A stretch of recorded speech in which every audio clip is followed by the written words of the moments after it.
Welcome to the Sense of Soul podcast. We are your hosts, Shanna and Mandy. Grab your coffee, open your mind, heart, and soul. It's time to awaken. Today we have with us Fred Matzer. He is a leading humanitarian and philanthropist who has made it his life's purpose to contribute towards creating a more functional society by means of inspiration and empowerment. Formerly the CEO of one of the biggest real estate and project development companies in the Netherlands in the 1980s, he has since devoted himself to initiating and co-creating numerous inspiring and influential foundations and projects. He is the founder and chairman of the Fred Foundation. He has been active in social and ecological transformation and is the founder and co-founder of a wide range of charitable foundations that span the fields of health, environment, nature, conservation, peace, and global transformation. He joins us today from the Netherlands to talk about his amazing book, Beyond Us, A Humanitarian's Perspective on Values, Beliefs, and Way of Life, and his beautiful documentary, Beyond Me. It is such a pleasure to have you, Fred. We Are you sure? Yes. I'm just kidding. You don't know what's going to happen. Right? And you never know with Mandy and I. Good. Should be a great experience. I know Mandy actually read your book. She just finished it this morning, and I loved your documentary, your mission, and what you stand for. And I too am from a family business, by the way. Good. Same team. Same family. Shanna had me jamming out and getting dressed this morning to Billy Joel. You know the song, Honesty is such a lovely world. And James, we were always friends. Yep, that's the one she had me listening to. And I wanted to send it to my son for some reason. I was being told to send it to my son. Me too. Yeah. You went on the road. I pursued an education. Remember that line? I went on the road. Yeah. You pursued an education, James. The heart of the message, I see the heart behind you, beyond you, Shanna, is, do you follow your own dream or do you go into the footsteps of somebody else? And it's so important. So important. When you have children, like you say, that it's important that you develop the trust in themselves and support them in their own chosen path. Yeah. And, with awakened eyes, as my son was becoming a young adult, I could see the resistance in him because he was going to be all these things before he was even born. We had it all planned for him, and he tried to do his best to live up to everyone's expectations, just like James. I could see what was happening with him. And I remember just thinking, oh my God, what did I do? The only thing I could do at that point is give him space. Yeah. What's his age now? He's 23. So he's younger than you. Yeah. Do I look young? Yeah. I get told that. Yeah. Yeah. Do you have kids? 3 and 7 grandkids. I loved watching you is it your granddaughter in the film at the beginning? Yes, when I turned 65, she was my birthday present. Aww. But my daughter was kind enough to do the delivery. So I had a kid on Mandy's birthday. I gave her a birthday present too. My last one. Good. She did. Wow, well done. Yeah, it was the best birthday ever. I felt like she probably should have named her Mandy, and she didn't. There can only be one Mandy, okay? That is a fact. That is a fact. The fabulous one. That's right. Mandy and I both just very much align with your message. So thank you so much for being with us. Well, lovely to hear, because we basically are in line with knowledge that is beyond us. And that's why it is easy, apparently, also for you. You have both let go of enough stuff to be there too. So that is wonderful. Fred, could you tell us how you came to awaken to this information? Well, first of all, when this happened in 83 for the first time, I already had a deep interest in why are we having poor people and why are there rich people, and there are so many differences that we could solve together. And then in a healing session, I met in Switzerland on an introduction of a Swiss friend who had a healing session with this person from New York. This person gave me a lot of food. Brown rice, freshly cooked vegetables, and I had to drink 2 liters of water. And he said, I'm going to give you a minuscule portion of condensed nutmeg. And to give me a feeling of safety, he said, this is an invention of Dr. Jonas Salk, and he's the father of the polio vaccine. And I treat Dr. Salk with the same stuff. So that gave me quite some assurance that it was not dangerous. So after the lunch, after having swallowed this stuff, after 2 liters of water, I was put in a hot bath.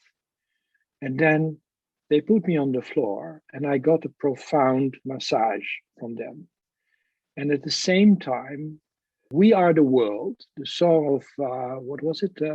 We Are the World. Michael Jackson, yeah. I love that song. Yes. I feel like we need, again, something like that powerful. Oh, yes, yeah. Gave me a lot of hope at the time. Millions and millions of people got a really boost of inspiration, of hope, of support, of being together in a positive way. That was all amazing. Yeah. Beautiful. I heard that at a level of intensity and vibration that I never experienced before. And while I was enjoying it on a very profound level, all of a sudden it came into my mind. I said, Sally has broken her collarbone on the nearby ski slope. I was in Verbier in a ski resort, and she will be here at the door in 20 minutes. And it's the right collarbone, and she will ask for a cab or an ambulance to bring her to the hospital. Whoa, you got all this from a massage? And the nutmeg, and the food, and the water, and the whole bath. Whoa. And indeed, she showed up after 20 minutes with the information that I already knew. Wow. And from then on, I started to be very interested in how is it possible that through my senses, I pick up information that normally I cannot connect with a happening that happens on a spot that later on appeared to be 1.5 km away, say a mile away from me. So I could also ask the question in a different way, what blocks me from having that information? So that was experience 1. Experience 2 was with the same stuff that I was sitting in a room. This I describe in the documentary, in the kitchen, and on the clock in front of me, it was 3 hours in the afternoon and 10 minutes. On my watch, it was 3 hours, 10 minutes too. But with the second indicator, it had also 10 seconds. And now I take you at the hand, dear listener, with me. Imagine there is a curtain behind me in that kitchen. Of course, that was not the truth, but that was the metaphor I choose for the moment that I close my eyes. So the eyes closed and I go in the darkness behind the curtain in the kitchen where it is dark, and I look around and I can't see a curtain. I can't see anything. And in the meantime, I feel superbly well. It's like a eternal non-sexual orgasm that is so strong, feels as a complete bliss. And in the meantime, my clarity gets stronger and stronger. And while this all happens, I feel no beginning nor an end. It is so intense that, it's beyond me, without me. So in a way, my ego, my I melted away. There was no me anymore. There was just bliss. There was just eternity. And now in that state, without beginning nor an end, don't forget that you hardly can imagine that. A thought entered my mind and that said, why me? All of a sudden, I hit the word me, word me again. And I opened my eyes. It was 3 hours, 10 minutes, and what was it, 22 seconds. So in real time, in sequential time, the way we live sequentially, it was 12 seconds. But on the other side, it was spaceless and timeless. And so it was that later on, I became convinced, not that I want to convince anybody, that love and eternity is equal to infinity, and that in a way, the infinite is the womb of the finite, of time and space. Or in other words, the whole universe. The whole universe is a physical expression of consciousness, and consciousness in itself doesn't know a time, doesn't know space. It's spaceless and it's timeless. Yeah. This other dimension, well, obviously we're not in the 3D when we're in this spaceless place. Yeah, it's dimensionless. So let's not forget, using words is all a function of time and space. Huh? Later on, very fast forward, I heard they do fantastic research on the level of consciousness and brains, Imperial College in London. And they found that some drugs, but also through profound and deep meditation, a kind of barrier in your brain falls away so that you can have transcendent access to infinite information. And it may have happened with me. So then the question comes up, why are we expressions, in our case, in the body of humans, dogs as expressions of consciousness, ants, trees, rocks, crystals, there are so many expressions of consciousness. What is the meaning of that fact that we are expressed through these phenomena? And I think we're here to learn, to develop, to take away develops, to learn about unconditional love and learn to act accordingly, and to learn also to unshackle ourselves from the life, the lateral life, the sequential life, and allow us to open up for the transcendence experiences. And basically, a different way also to explain that is that we often think so much, and thinking is a way, an activity of mankind. But if we lower our brain frequency to a very low level, then we can allow ourselves to be thought, basically allowing God to speak with you, because how can God speak with you when the line is occupied? You're busy with your own thinking. So peace, listening to classical music, to work, to walk in the forest are very good ways to come into that lower state of brain frequency, and to come closer to be one with the whole at all. Or go get yourself some nutmeg and a few gallons of water and get a massage. Yeah, there you go too. I mean, yeah, and I'm a massage therapist. I do know how very powerful touch can be. I think it just brings people to their body and present with themselves. It gives them that space. Just needed that space, didn't you? Oh yeah. The freedom, the unshackledness, the awareness that your choices are endless, instead of walking all the paths that are laid there already for you, that society wants you to walk.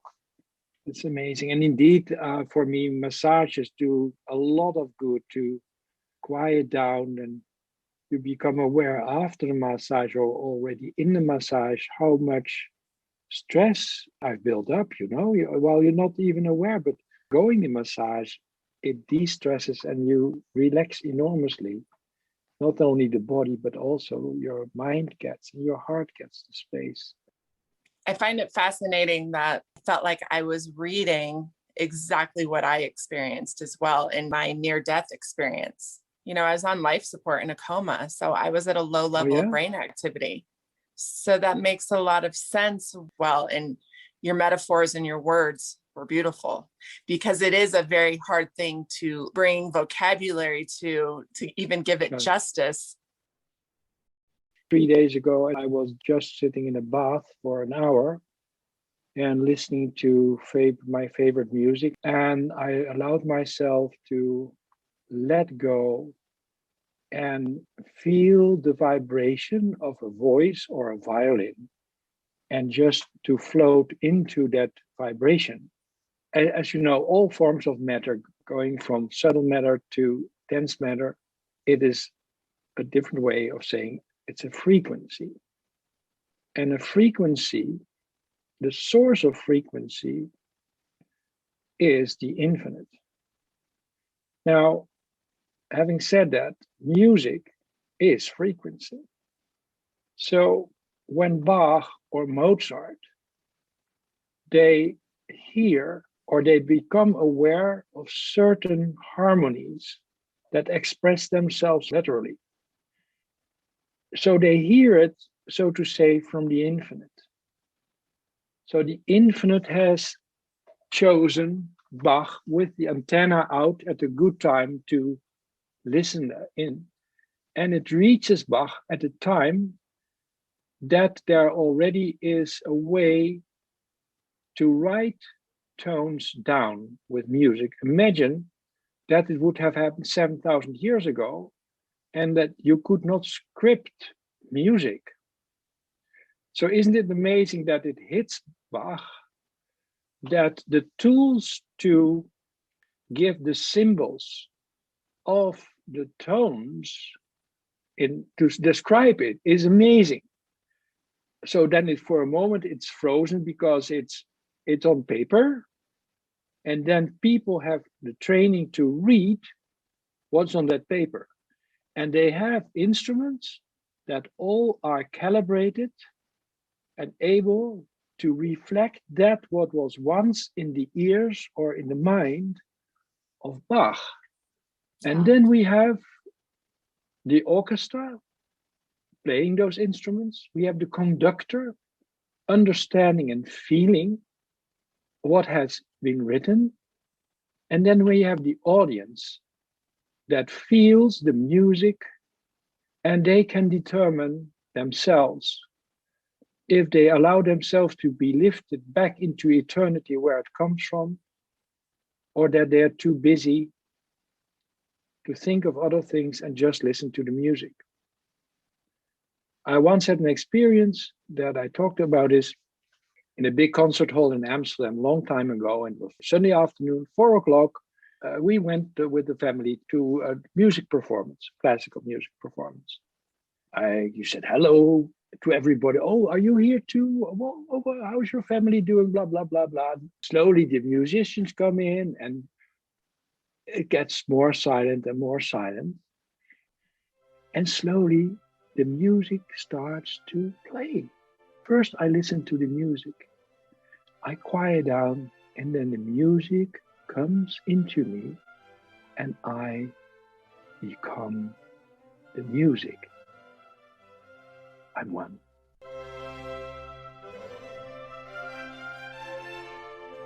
That's a transcendental experience.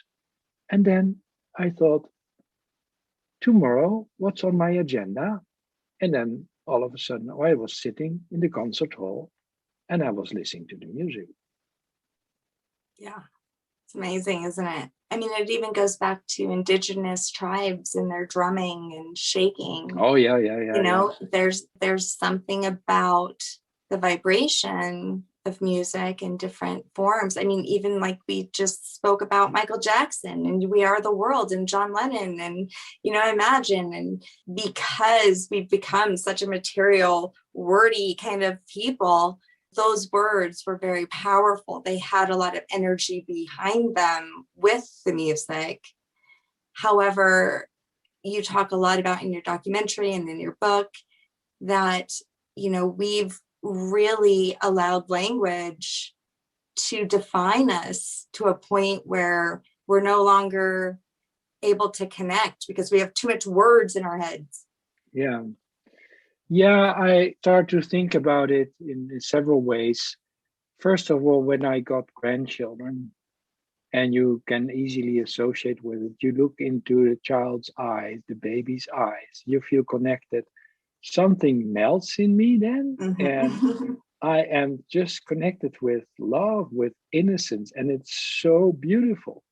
Pure. It's so pure. And I realize that we already are busy doing information exchange without words, because the child can smell, it can taste, it can hear, so it responds or reacts. And so it is that the child, the baby, communicates with me. And most of the time, I do not need words to communicate, but I think because I'm trained with words, especially when I was a father, not when I'm a grandfather anymore, that I do good to invite the child to the world of words and numbers. And that is what we are doing on a collective level.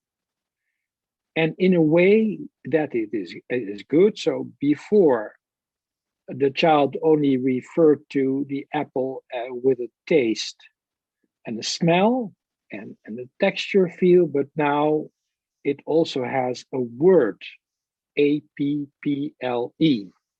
The communication that before happened without words is replaced with words. So we learn in all our institutions, schools, we learn to trust words and numbers to express ourselves. Why? Because through words and numbers, we can make comparisons, and and through comparisons, we can compare and we can communicate, exchange information. So we learn to trust that that's the mental faculty as part of the human consciousness. But what we forget is that we also have, under the level or under the umbrella of consciousness, we have intuitive information. And as you know, and we all know, we feel something. When we enter a room, we see something directly beyond words, before words, or just wordless, we get input. Now, the sad thing is that we have not learned to trust that information. So what we do, we trust the mentalization of the intuition or the feeling. Yeah, that's what we trust. So we can manipulate also our information because we may be afraid to really say what we feel. And so it is that we get a kind of, through the shadow world, not the real world, we communicate. Now, having said that, we are one of the billions of expressions of life. And perhaps the only expression of life that communicates in words and numbers as well, and thinks that it only communicates in words and numbers. Ants do, trees do, elephants do, dogs and cats do. Take starlings, look with what speed starlings fly through the sky, interacting with one another in milliseconds, choosing movements, creating patterns. So they are much faster in their communication than we do. They're more natural than we are. And now the point is, we consider ourselves more bright than starlings. Why? If we look at the human track record, we created enormous stress, artificial information systems, climate problems on an enormous scale, pandemics. Why? Because we exclude in an all-exclusive system, in an all-including system. Everything on Earth in the universe expresses itself together, inclusively so, is in connection to somebody else. So we can never be on the same spot in the same time with anything else. So we occupy everybody a different space from any atom, eon, tree, or whatever you want to express the finite in. It's an all-inclusive, ever-transforming system. So competition is non-existent, only in the mind of people, because you cannot exclude. It's just an attitude of exclusion, but it's a misunderstanding because we are in an all-inclusive system where everything coexists. And I think animals, most of it, they understand. And we don't. Yeah. I loved how in your book, when you were talking about the language, you said we've replaced reality with stories. Yes. I sat with that and I was like, oh my gosh, isn't that the truth? Yeah, that's the truth. Yeah. You know, we are so much better at words and thinking than we are listening And feeling. and feeling Yeah. and experiencing.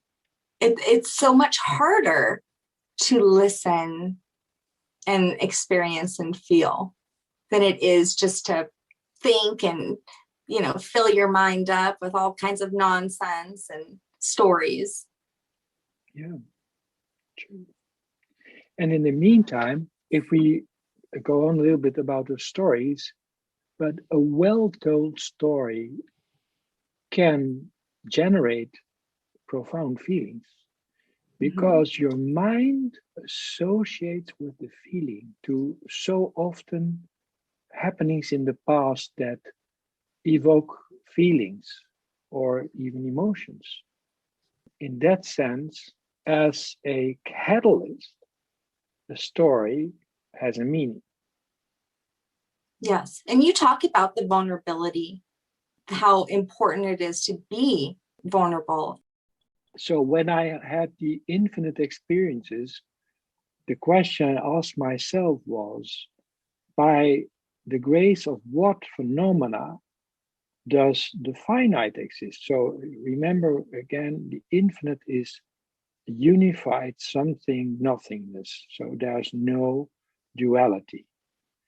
But what is the quality of the finite? That is duality. So that the basis of the finite is polarity, a plus and a minus. The base is resistance, and that is the energy that goes between plus and minus.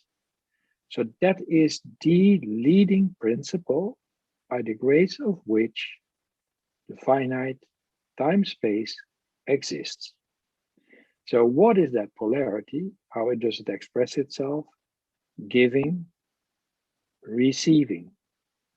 Consciousness expressing itself through thinking and through feeling. It expresses itself through physical power, and here we go, the power of vulnerability. And often we don't see the power of vulnerability, how important it is. And I say often, without vulnerability, which is not a weakness, there would not be life possible. Think of the womb. Think of the dark where the seed is in the ground, very vulnerable. And it is before life expresses itself and shows itself manifest to the light.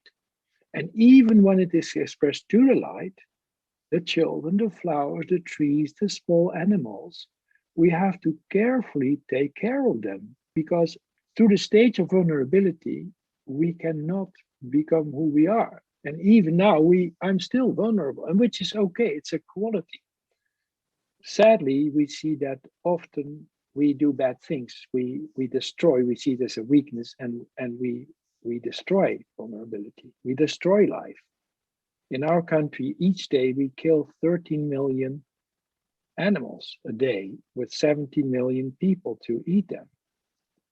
And it's all normal. I mean, yeah. So indeed, the polarities are plus, minus, giving, receiving, physical power and the power of vulnerability, the mental faculty and the feeling faculty, and then the male and the female principle, both in the idea being that if we develop our consciousness, then we can see how important it is to balance the harmony between those poles. And if we do that, we can come closer and closer to be able to make decisions in the interest of the whole and all, and the furthest away from the ego. And that's what we call healing. Healing is to become one with the whole and all, the universe. Years ago, I was going through a lot of therapy to work on myself, and I discovered this self-love. And for the first time, and I was like, oh my gosh, I haven't been loving myself. And I became like the witness of my thoughts for the first time. And with that, there was this question that I asked myself, and it was, how much of what you believe in have you been told to believe in? And of that, how much have you actually experienced for yourself? Yeah. And that screwed me over for years, Fred, that question. Yeah. Because I had realized that everything I believed in, everything that I thought that I was and wanted to be, was just what everybody else wanted. I hadn't experienced it. And no wonder my life was not going so smoothly, because of all of the resistance, and the resistance to be vulnerable, and the resistance to even be quiet in my brain, because I thought the more we learn and the more we do, that's how it's supposed to be. Yeah, me too. Yeah, you go all on the beaten path, and it's so important that we can give our children the gift of trust your intuition and explain to me sometimes what you're doing. I often tell the story of Mary. Way back, I heard it from a father who had a lot of patience to finally be able to help his autistic son. He said, well, imagine there's a girl, we call her Mary, early in the morning, Sunday, and she's awake and light shines into her room. And Mary doesn't want to sleep again. And on the floor, there are a lot of crayons. And the day before, her parents has done new wallpaper in her room, and it's all looking very beautiful. And Mary thinks, wow, ideal. Here we go. She picks up her crayons, and she's really, with all thoughts, gonna be on the canvas of the wallpaper. She creates enormous whatevers, and she's having fun. She said she's not judged. She has no judgment. She's just enjoying her thing. And then after a certain moment, she hears footsteps on the hallway, and with a big swing, the door of her room opens, and she sees mom's, breastfed by mom, 3 times her size. And mom says, what are you doing? We gave you this wonderful, beautiful wallpaper. You're completely destroying. Back into your bed. You're never gonna do this again. Mary, going very timid into her bed. Mom closes the door. Mary becomes an excellent student in elementary school, in all the school systems.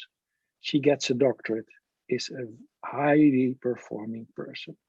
She is valued academically on a very high level. But inside, she burns.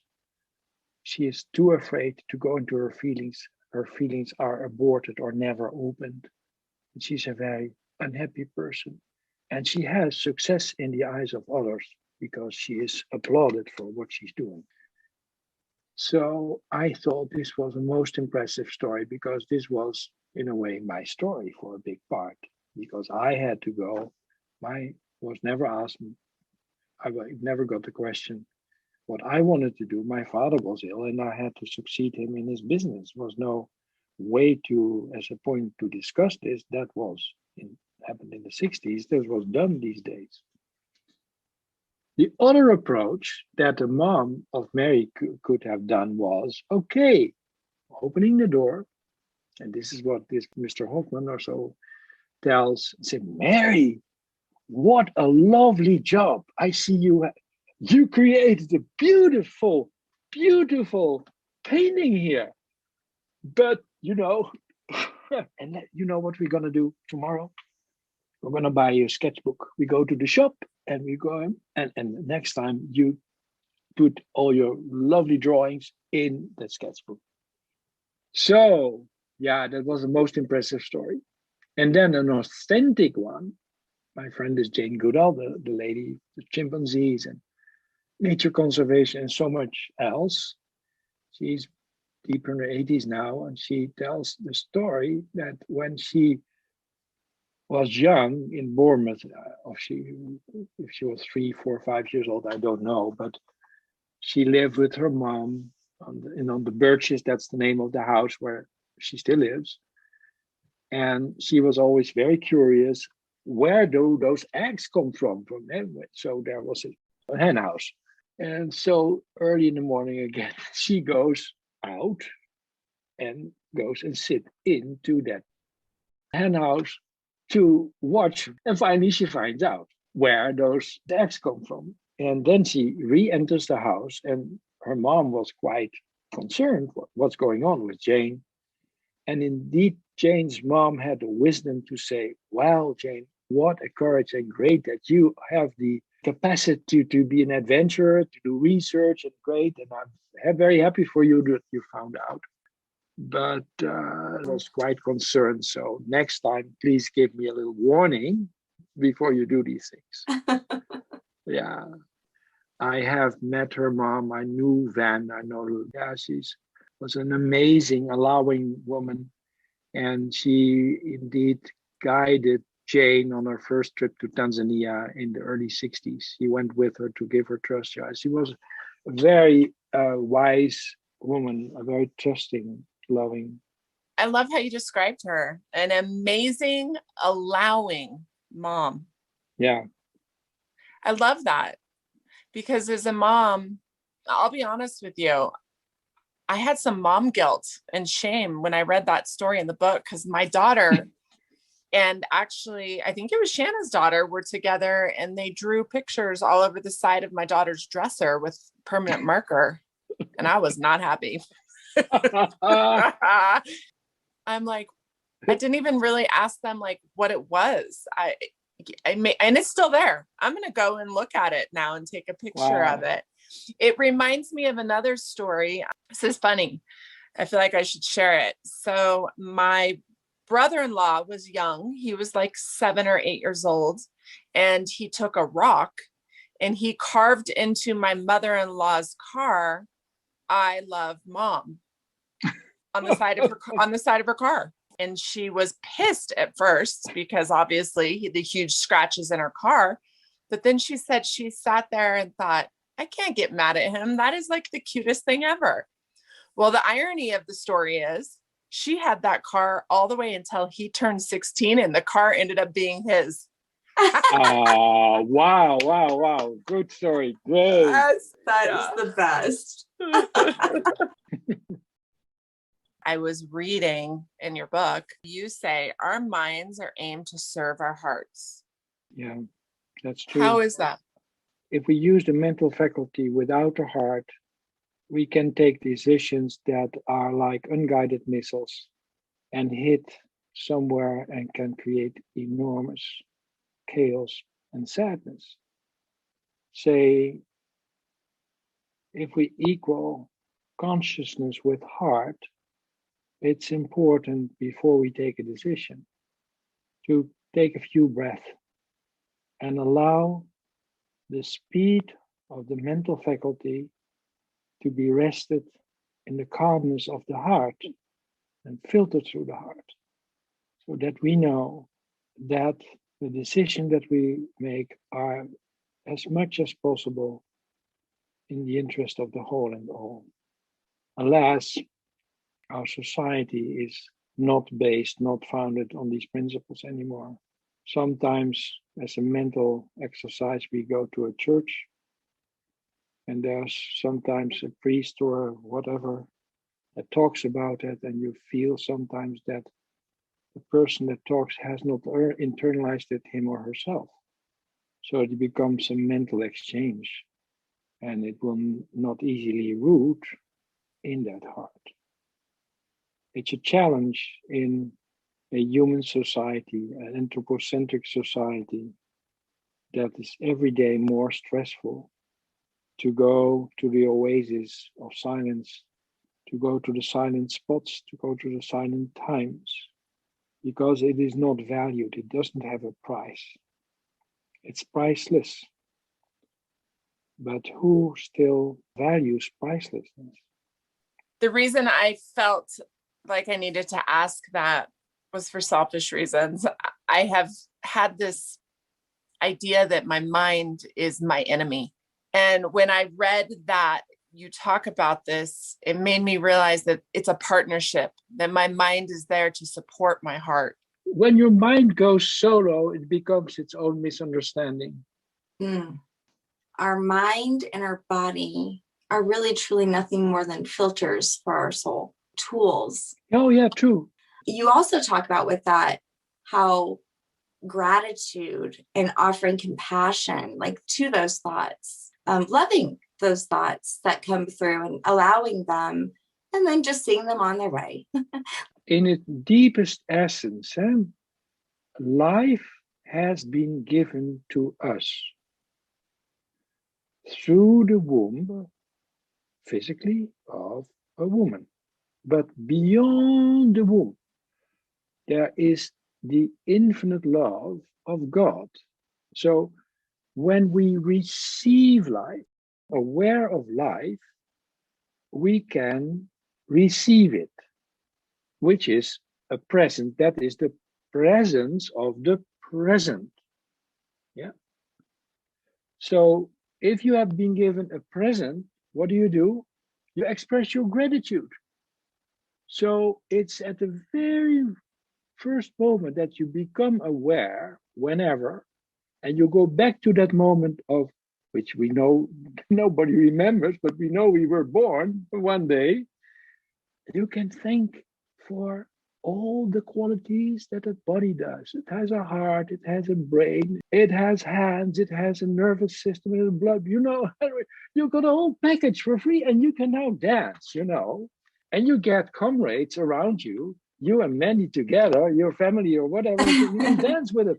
With the dogs, with the trees, and attraction, gravity is also a gift, So there was an earth. You're not just somewhere running around in space without any gravity. And we have oxygen, we have chi, lots of it.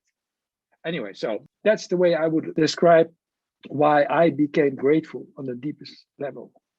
I felt like your book was truly a guide to healing the world. I mean, tell the world. I did. I was like, everyone needs to get this book and read it. And then if we can all sit with it, understand it, and practice it, I picture us holding hands like in the song that Michael Jackson put out, We Are the World. It's simple. It's 120 pages of amazing knowledge that was easy to absorb. The way you wrapped it up with how important silence is was beautiful. The way you described silence and its importance was like mind-blowing to me. It was so beautiful. How important is silence to you? key. I started with a group of men, and we come together every year twice for nearly a full day to talk about vulnerability. That's the only subject, man and vulnerability. I introduced to listen to the song of the Ave Maria of Noah, Noah. She's a Jewish singer singing a Christian song. She sings basically about the functional female principle. She says something like, "Where have you been hiding?" And then that she says after describing all qualities, female qualities that we recognize but so often forget. And then I thought, what is hidden is silence. And here comes the drama, and then I started to cry. I realized silence can never have an ambassador because it needs to speak, and then the silence is broken. So the secret of silence is it can only be discovered by itself. And why was I crying? Because I realized that so many of the overstressed people, and most of them men, cannot even hear it because they have no space, no time, no imagination. They have not the consciousness to even go there. And they are the leaders of destroying the world. And they think they do good because they earn money for the family. And they a little more than the neighbor, perhaps, and they're important in politics. And I have been one of them. Wow. What would you tell your old self? No, I forgive my old self because if I knew that on purpose, that of course I've sometimes on purpose, I have, out of revenge, I have bad thoughts, not actions, but bad thoughts. But I've forgiven myself a lot. Any form of emotion or judgment, an emotion is not a feeling. A feeling is for me clear. It's like the body of a bass to which the tone goes when the strings are played. Emotion is the chewing gum on the body.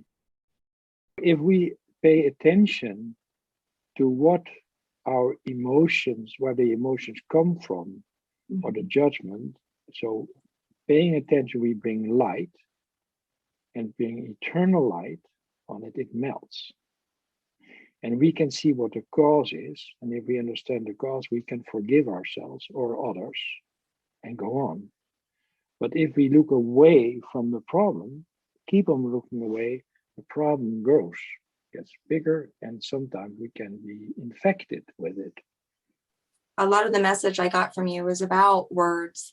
I mean, your words, Fred, are simply beautiful. And the way you clearly explain this, I think that most people can understand. I know we've talked to some people where sometimes we're like, what?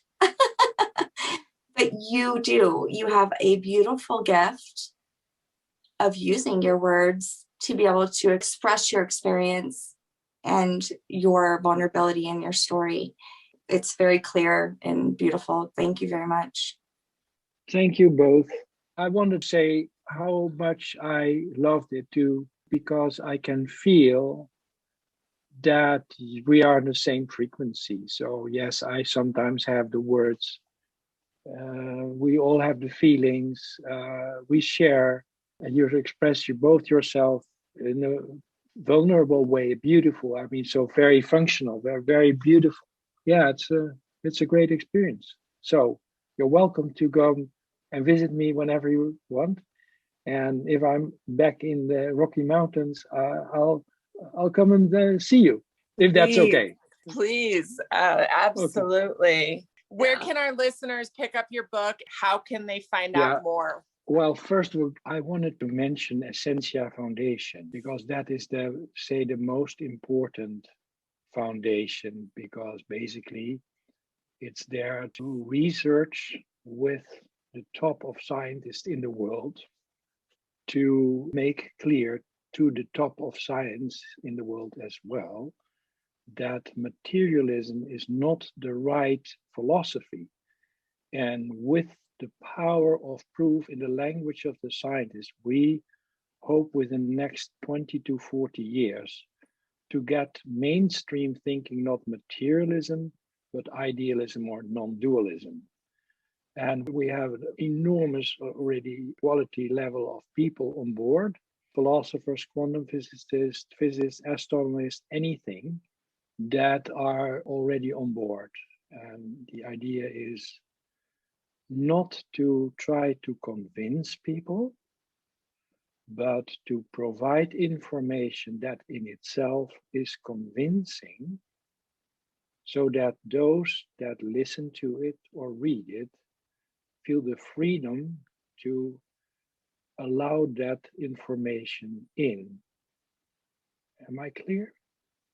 Very.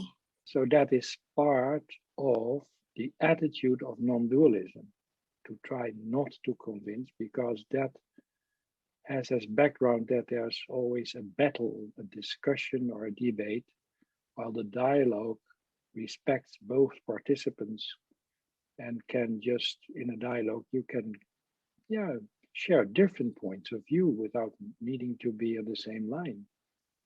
Beautifully said. I love that, because that's what you're seeing in our world right now, is a lot of people competing. And I loved that chapter in your book. Yeah. And it's causing a lot of separation, with people trying to convince people rather than creating that space of love where they can just absorb it. Yeah. Thank you. Thank you that you pick it up immediately, because you knew already. So no news to you. Very good, Mandy. EssentiaFoundation.org and FredFoundation.org. And the book is published by John Hunt Publishing, Beyond Us. Your documentary is Beyond Me. Yeah, Beyond Me, and you can find it on beyondmedocumentary.org. And I'll put all that in the show notes, so that way our listeners can have access to all of it. And you know, if the book sells by millions, I won't take the profit. It goes all in foundation, and I won't take anything from it. I do nearly 40 years of charity with 23 foundations. We work in more than 50 countries. Climate change, refugees, homeless people, we do it all. Thank you. And now it's time for Break That Shit Down. Trust yourself. You are an expression of divine love. Allow yourself to be the beautiful, wonderful being that you're meant to be. So glad you did that. Yes, I am too. Thank you. Thank you so much. I hope this was not the last time. I hope not also. Yeah. Thank you, Fred. For you too, miles of smiles, sprinkles of twinkles, and lots of love. I love Yeah? that. Yeah, I Stay love in that. touch. Yes. Thank you. Thank you. Thanks for being with us today. We hope you will come back next week. If you like what you hear, don't forget to rate, like, and subscribe. Thank you. We rise to lift you up. Thanks for listening.